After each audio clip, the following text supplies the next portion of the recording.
Allez, on est parti. Donc bonjour, bienvenue sur la chaîne ActiveZen. Je suis ravi de vous présenter aujourd'hui un ami, donc Pierre-Alexandre, que j'ai rencontré sur le Salon Zen. Depuis plusieurs années maintenant, son activité m'intrigue, puisque lui et sa famille sont vraiment impliqués dans la qualité de l'eau que nous buvons. Et pour avoir fait moi-même pas mal de recherches sur le sujet, j'ai fini par me laisser séduire par les produits proposés par leur entreprise, et j'en suis très très heureux. Donc comme c'est un cadeau que je trouve essentiel à la bonne santé, j'ai demandé à Pierre-Alexandre s'il avait la gentillesse de faire un crochet par Paris et par notre association pour vous présenter justement tout le travail de recherche qui a été fait autour de l'eau et de quelle manière donc, les produits qu'ils commercialisent peuvent aider donc, à une meilleure santé.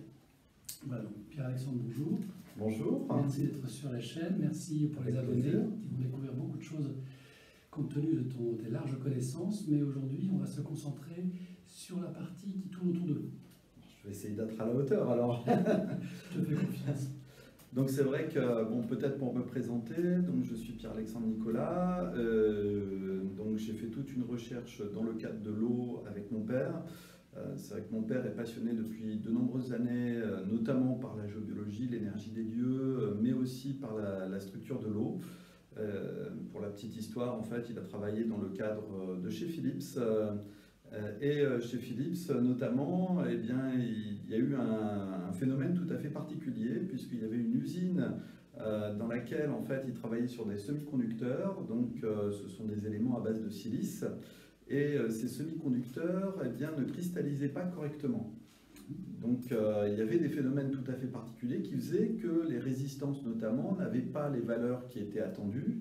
Et à partir de là, eh bien, le problème était notamment de trouver une solution pour redonner les caractéristiques normales à ces semi-conducteurs. Et c'est vrai que la solution qui a été optée par Philips, ça a été notamment de déplacer l'usine.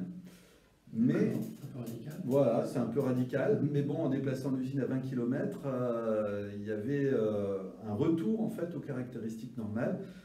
Pour la petite histoire, mon père, en fait, lui, s'est posé la question autrement. Qu'est-ce qui faisait que ces semi-conducteurs cristallisaient différemment? Et il s'est posé la question, est-ce qu'il n'y a pas la possibilité d'utiliser cette caractéristique pour obtenir des nouveaux matériaux, pour obtenir des matériaux avec des propriétés nouvelles? Et c'est vrai que la base, en fait, étant la silice, pour le premier réflexe qu'il a eu à une époque donnée, puisqu'il a eu plusieurs activités, plusieurs temps, on va dire, dans sa vie, comme un peu tout le monde aujourd'hui, à un moment donné, il a fait une reconversion, et dans cette reconversion, eh bien, il a fait toute une recherche sur l'eau, notamment parce qu'il s'est dit que la silice, on l'a retrouvée principalement dans les argiles. Les argiles... Tu peux nous expliquer brièvement ce qu'est la silice pour les gens qui connaissent pas? La silice, en fait, principalement, par exemple, ça va être les grains de sable. Les grains de sable, en fait, il suffit de faire chauffer du sable, on va obtenir du verre, par exemple. C'est un des éléments les plus fondamentaux qu'on va retrouver dans la nature. Il faut savoir, en fait, que sur Terre, on a pratiquement 60 à 70% de silice. Donc dans la croûte terrestre, dans l'épaisseur de la Terre, c'est la silice, on va dire, qui est l'élément majeur. Donc notre corps humain aussi contient la silice. On va avoir aussi un petit peu de silice, mais très peu en fait, au niveau de la biologie. La biologie est peu faite, on va dire, sur une base de silice. Plus carboné. Voilà, tout à fait. Nous, notre base, on va dire, de fonctionnement, c'est le carbone. C'est vrai que dans la colonne périodique des éléments, en fait, le carbone et la silice sont sur la même colonne.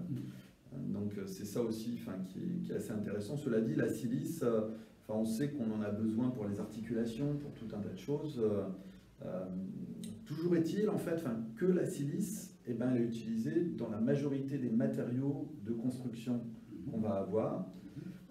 Et notamment, en fait, pour aussi les argiles et pour faire de la céramique, de la poterie.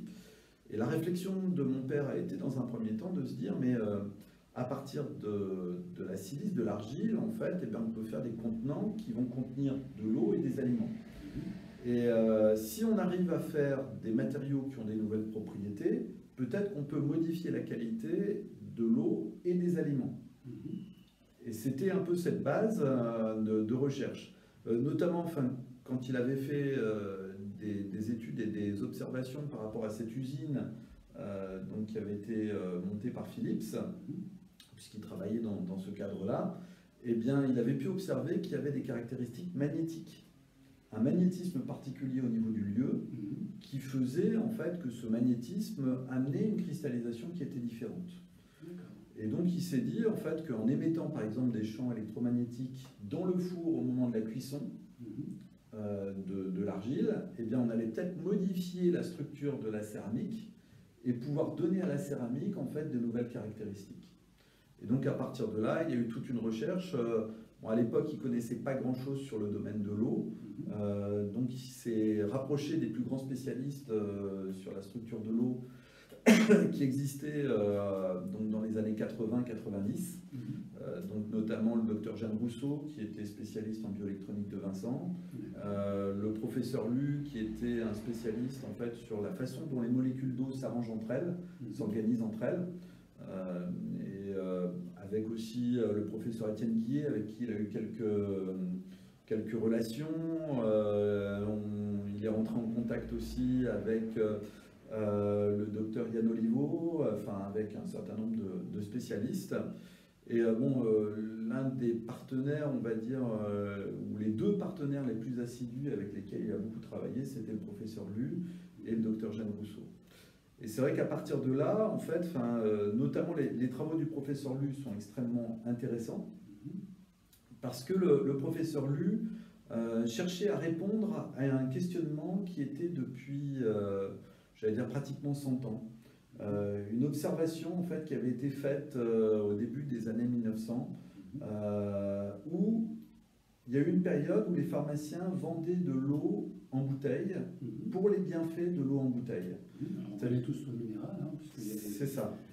des hôtels, des spas, tout à fait. Thermales. En fait, ce qu'il faut savoir, c'est que à la fin du 19e siècle et au début du 20e siècle, il y avait une spécialité médicale qui n'existe pratiquement plus aujourd'hui, qui était la spécialité thermale, les eaux thermales. Et c'est vrai qu'à l'époque, on n'avait pas tout l'arsenal médicamenteux en fait, qu'on a aujourd'hui. Et donc les gens cherchaient vraiment à soigner par des méthodes naturelles. Et donc ils conseillaient les malades d'aller à tel ou tel centre thermal pour boire de l'eau qui allait correspondre par rapport aux affections des personnes. D'accord. Et il y avait des résultats qui étaient extraordinaires. C'était, on va dire, les fondements de la médecine de l'époque. Et quelque part, l'eau thermale, c'était l'eau thérapeutique, c'était le médicament de l'époque, tout simplement. Et est-ce qu'il y avait un effet placebo ou est-ce que vraiment l'eau avait des propriétés particulières? Il y a vraiment des propriétés particulières, en fait, qu'on connaît aujourd'hui, parce qu'il y a dans la cadre de l'eau, en fait, on parle de structures colloïdales et d'oligo-éléments qui sont à l'intérieur de l'eau. Et chaque eau va avoir des richesses. Par exemple, on sait que les eaux soufrées, qui sont riches en soufre, en fait, vont apporter un bienfait au niveau de la peau, au niveau pulmonaire, vont permettre une élimination des métaux lourds. Donc il y a tout un tas de bienfaits qui sont pour ces eaux qui ont cette spécificité-là. D'autres eaux qui vont être riches, par exemple, en calcium ou en magnésium, vont avoir d'autres impacts en fait, au niveau de la santé. Par exemple, pour la resolidification des eaux, certaines eaux thermales qui sont riches en calcium sont extrêmement positives pour la santé. D'accord. Donc en fait, si je comprends bien, on peut dire aujourd'hui que l'eau, finalement, est à la base de la pyramide alimentaire et que c'est l'aliment que l'on consomme le plus. Tout à fait. En tout cas, ça l'était autrefois. Je dirais peut-être un peu moins aujourd'hui parce qu'on boit beaucoup moins d'eau naturelle. Et ça aussi, j'en parlerai peut-être un peu tout à l'heure, mais dans le cadre des recherches avec Jeanne Rousseau et notamment le professeur en bioélectronique de Vincent, donc Louis-Claude Vincent. Donc c'est vrai que Louis-Claude Vincent s'est rendu compte que les eaux qu'on a aujourd'hui au niveau du robinet sont dénaturées par rapport aux eaux en fait naturelles.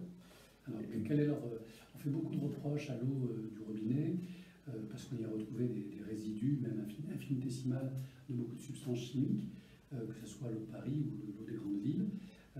Alors certains disent que cette eau est morte, d'autres disent qu'elle est même dangereuse pour la santé parce qu'elle contiendrait des résidus de métaux lourds. Certains s'empoisonnent et développent des maladies suite à ces absorptions massives de métaux lourds. Alors, où est la part du vrai, où est la part du fantasme?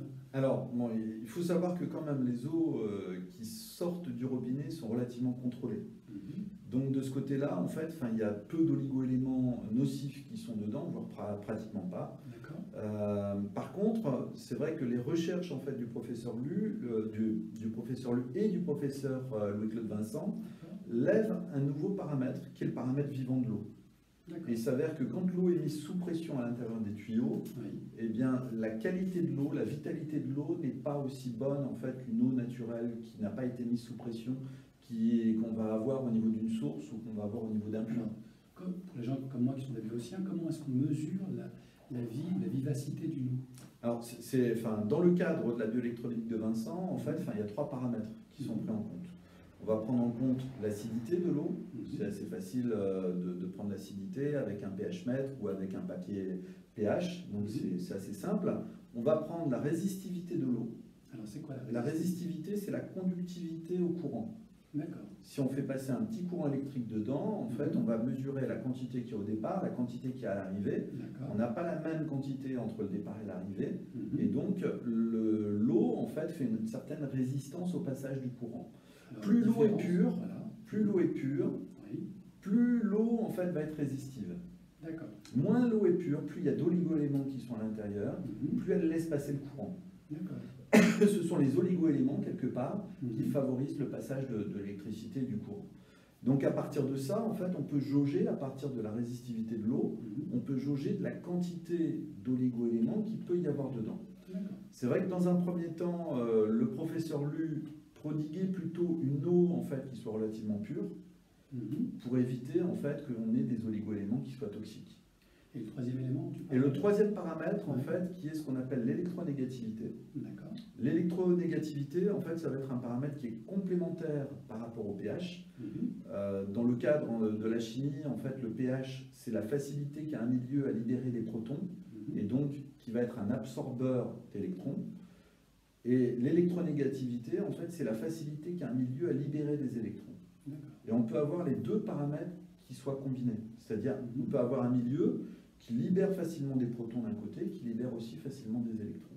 Donc une eau qui est vivante, c'est une eau qui est pauvre en oligo-éléments, si j'ai bien compris. Alors, les paramètres de Louis-Claude Vincent, en fait, pour revenir vraiment à la recherche de Louis-Claude Vincent, en gros... Est-ce qu'il y a une formule magique de l'eau idéale? Oui et non. Disons que Louis-Claude Vincent a déterminé des secteurs. En gros, il a tracé une sorte de cadran dans lequel, en fait, il va poser les termes de pH et d'électronégativité. Les termes de pH et d'électronégativité, en fait, vont facilement développer la vie dans un secteur particulier.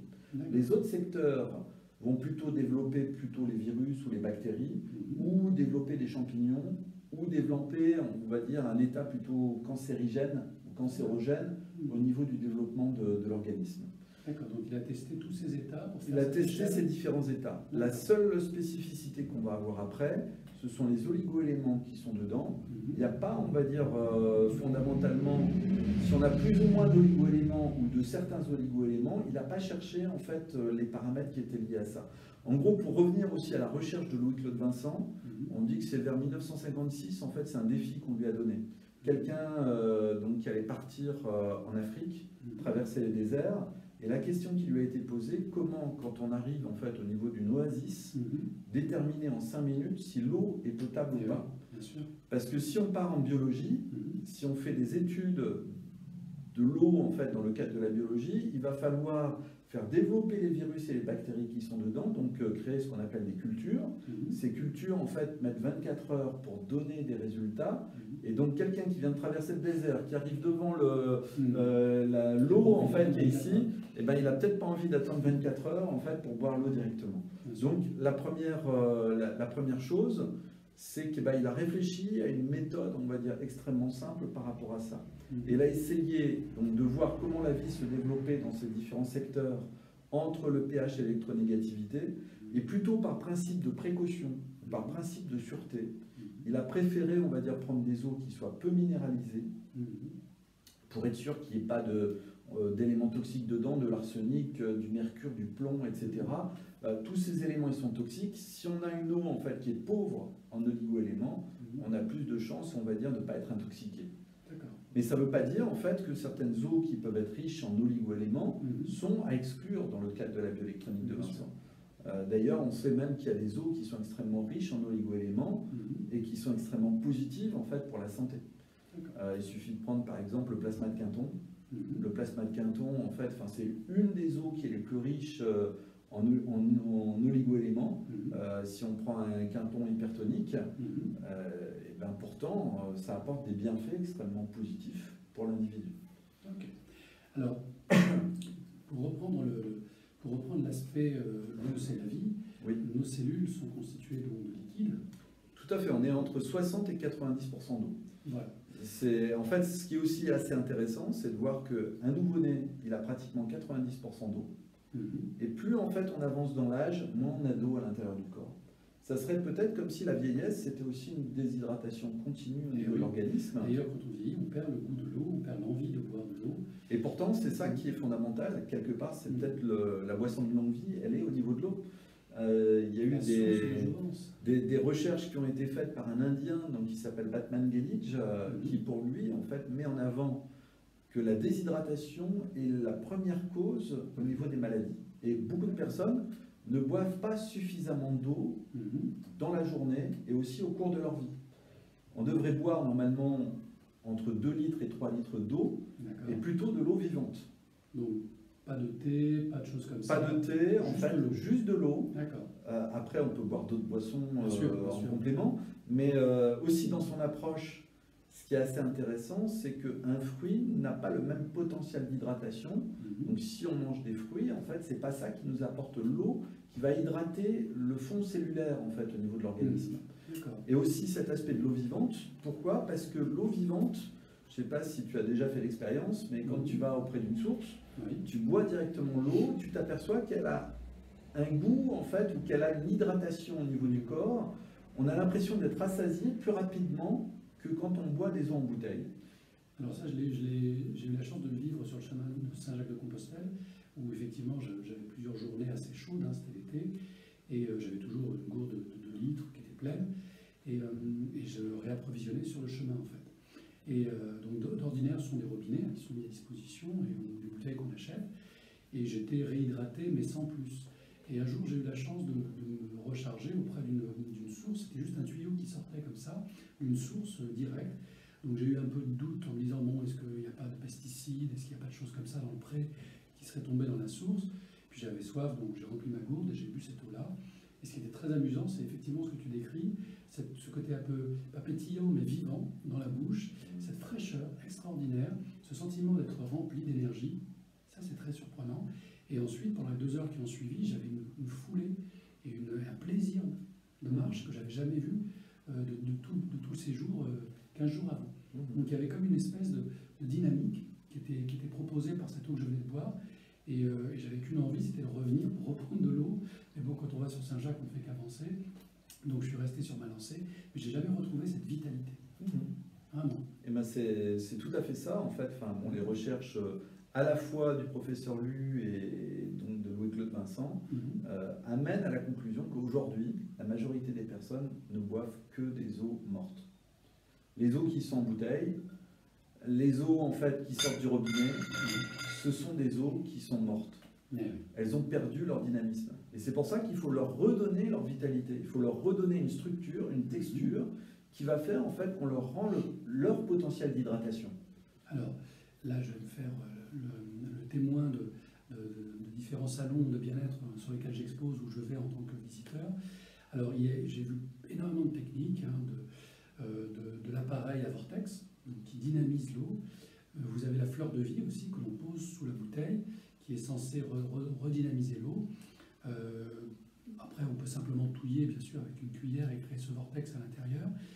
Bon, je sens bien que ça fait du bien à l'eau, ça l'oxygène, mais je n'ai pas l'impression que ça la vitalise véritablement telle que moi j'ai pu la boire directement de la source. Donc, est-ce que c'est le cas? Et si c'est le cas, quel est le moyen de revitaliser cette eau? Le tout, c'est de comprendre déjà un peu la différence entre l'eau vivante et l'eau morte. C'est pour ça qu'il faut revenir un peu à ces recherches du professeur Lu, dont je parlais tout à l'heure, et à ces fameuses eaux thermales. Ce qui est intéressant, c'est que les pharmaciens, dans les années 1900 jusqu'à 1920-1930, se sont dit, au lieu d'envoyer les gens directement au niveau des sources pour boire les eaux de source. Oui. Si on prenait les eaux en bouteille et qu'on les mettait dans les pharmacies, dans les officines, et qu'on vendait ces eaux embouteillées dans les pharmacies. Et c'est là où il y a eu une polémique qui a commencé à apparaître, la polémique de l'eau vivante et de l'eau morte. Parce qu'ils se sont rendus compte que quand ils mettaient les eaux en bouteille, quand ils les vendaient dans les officines, eh ben, il n'y avait pas les mêmes résultats que ceux qu'on avait quand on envoyait directement les gens au niveau des sources. Donc l'eau était vivante, elle a été mise en bouteille et elle est morte dans l'officine. C'est ça, D'accord. tout à fait. Et du coup, quand les gens buvaient l'eau, en fait, eh ben, il y avait cette caractéristique de l'eau morte. Par contre, on ne savait pas à l'époque déterminer la différence. Parce que quand on regarde sur un principe chimique, c'est des molécules d'eau, ce sont des oligo-éléments qui sont à l'intérieur. Il n'y a rien qui a changé en fait, sur les éléments entre eux. Par contre, le professeur Lu, lui, dans les années 70, s'est dit qu'avec la technologie actuelle, notamment avec ce qu'on appelle l'étude en spectrométrie Raman laser, on utilise un laser, en fait, on va émettre un rayon laser sur un milieu donc, liquide, et à partir de là, on va avoir un rayon qui va être absorbé, un rayon qui va être réfléchi. En étudiant tout ça, en fait, on peut voir la structure de l'eau. Et ce qu'il a pu observer, en fait, eh bien, c'est que les eaux naturelles, les eaux vivantes, elles avaient une structure moléculaire qui était tout à fait particulière. Les molécules, elles sont organisées d'une certaine façon. Alors, est-ce qu'elles sont organisées vraiment ou elles ont une structure cohérente? Alors, c'est un peu la même chose. D'accord. C'est un peu la même chose. C'est-à-dire, en fait, que les molécules d'eau qui sont dans la nature, qui sortent des sources, elles sont majoritairement ce qu'on va appeler primaires. C'est-à-dire qu'une molécule d'eau, elle a tendance, pour garder cet état liquide, à se combiner avec d'autres molécules. Bien sûr. Et c'est en faisant des amas qui sont extrêmement lourds qu'on va avoir en fait l'eau liquide telle qu'on l'a aujourd'hui. Ce qui est aussi un mystère en fait dans le cadre de la physique et de la chimie, parce que l'hydrogène en fait c'est un gaz, le sulfure en fait entre guillemets l'oxygène c'est un gaz. Et ben si on combine les deux, en fait, on a quelque chose qui est liquide. Deux gaz, en fait, donnent quelque chose de liquide. L'esprit donne la matière. C'est ça qui est assez intéressant, et ça veut dire, en fait, que il y a quelque chose qui se passe dans la molécule d'eau qui fait qu'elle se combine, en fait, et les molécules se combinant les unes avec les autres, ça donne une structure lourde. Et c'est pour ça aussi, il y a, dans le cadre de la physique, en fait, on compare la molécule d'eau au dihydrogène-sulfure, c'est-à-dire une molécule de soufre et deux molécules d'hydrogène. Et ben le dihydrogène-sulfure, en fait, qui est pourtant avec le soufre qui est un solide, l'hydrogène, en fait, qui est un gaz, et ben ça fait quelque chose qui est un gaz, qui est gazeux. Et la molécule est pratiquement identique, la même. La seule différence, c'est que ce dihydrogène-sulfure, en fait, ne se combine pas avec les autres molécules de soufre, de dihydrogène-sulfure entre elles.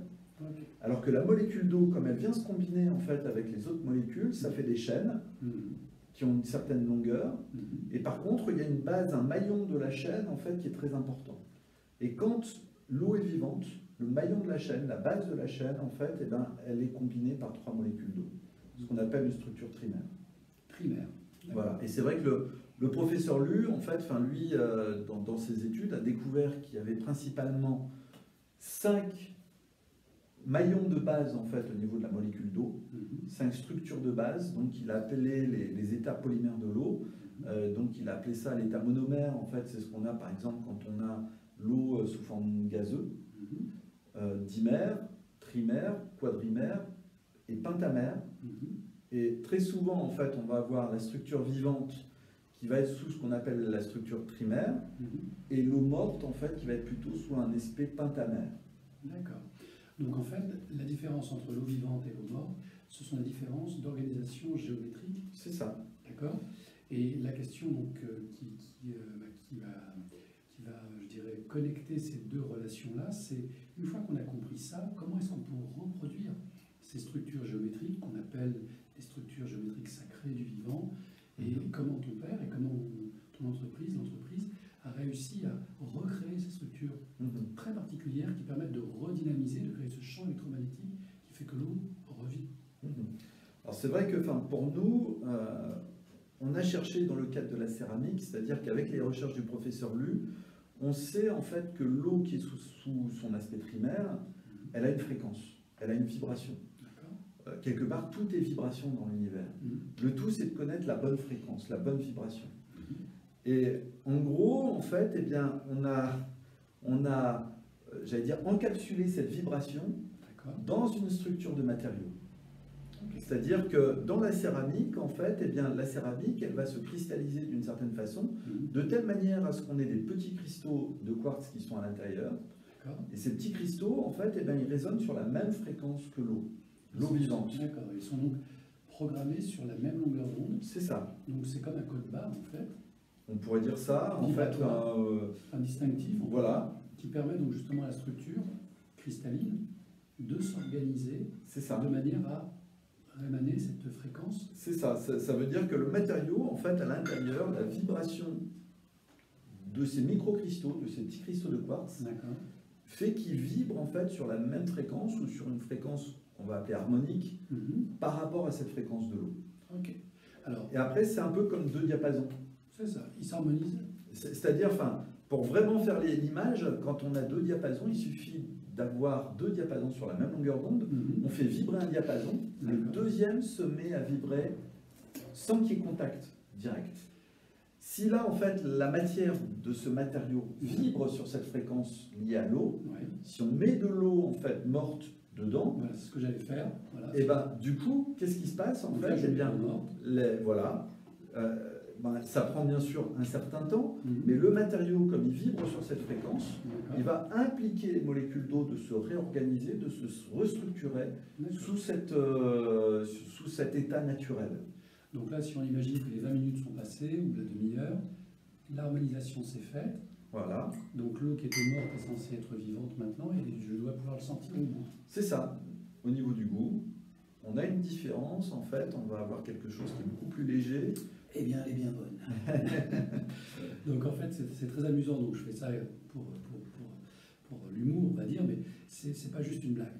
En fait, ce que je viens de faire là, je l'ai fait il y a de ça maintenant 6 mois, lorsque j'ai acheté donc, la carafe et le verre. Et j'ai donné donc à mon fils à boire cette eau sans lui dire qu'elle avait été vitalisée. Donc mon fils boit beaucoup d'eau, il adore l'eau en bouteille. Et sans lui avoir rien dit, je l'ai laissé donc déguster cette eau. Et il s'est arrêté.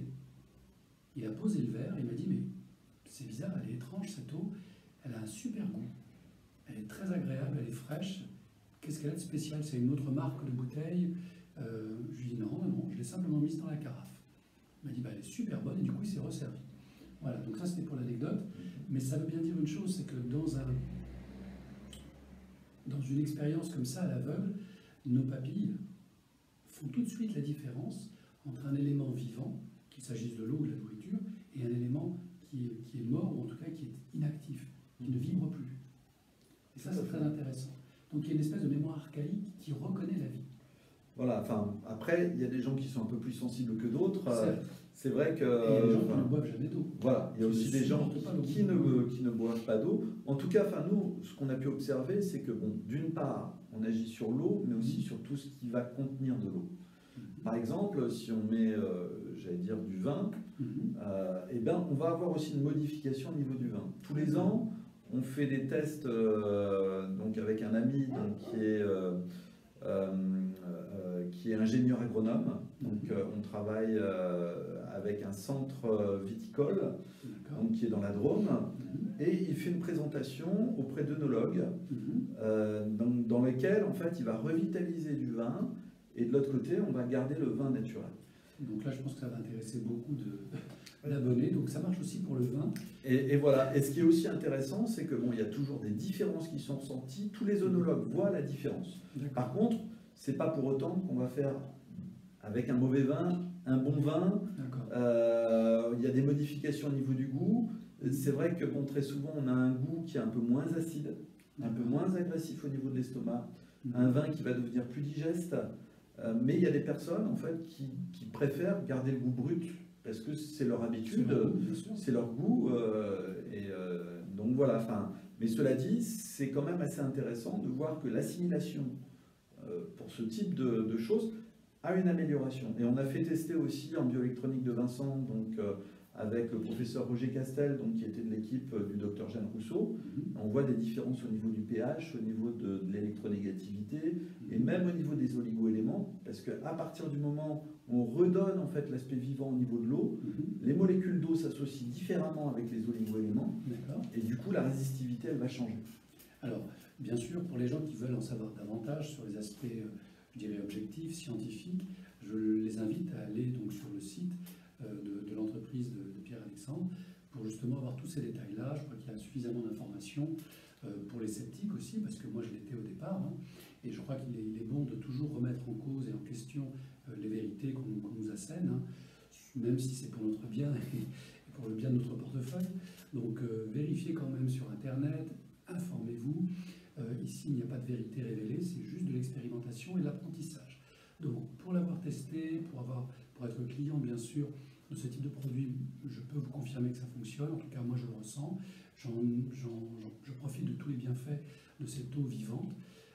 Alors, bien sûr, au-delà de l'aspect céramique et de l'aspect contenant, Pierre-Alexandre et son entreprise vendent aussi d'autres objets, mais je vous laisserai le soin de le découvrir. On n'est pas là pour faire de la publicité autour des produits de l'entreprise. Mais je voulais surtout que vous compreniez que l'eau est vraiment vitale. Vitale pour énormément de situations émotionnelles, physiques, comportementales.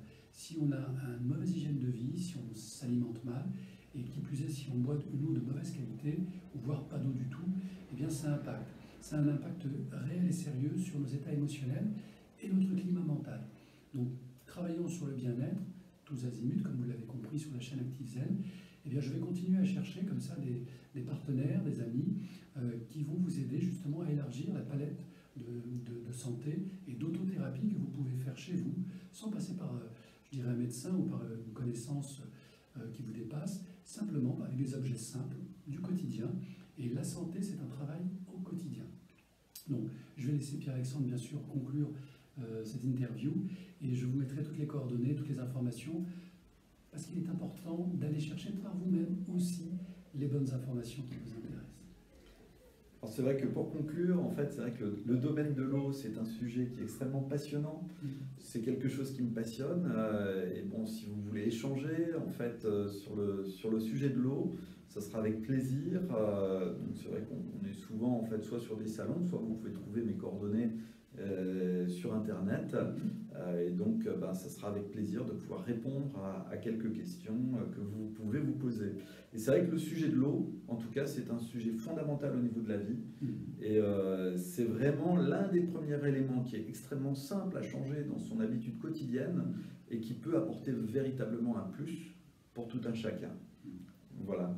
Ok, donc merci d'être resté jusque-là. Bon, c'était un peu technique au début, mais c'est toujours important d'avoir un petit fond comme ça de science. Moi, je suis très friand de ça, vous le savez, et je trouvais que c'était le bon interlocuteur pour mixer ces deux polarités, la science et la conscience. Voilà, on évolue toujours dans ces deux aspects-là, et le meilleur vecteur, le meilleur conducteur, c'est bien sûr l'eau. Donc choisissez une bonne eau et ensuite stockez-la au bon endroit. Voilà, bonne dégustation, merci à vous et au plaisir. Vous avez toutes les coordonnées sur la vidéo. À bientôt, au revoir. Au revoir.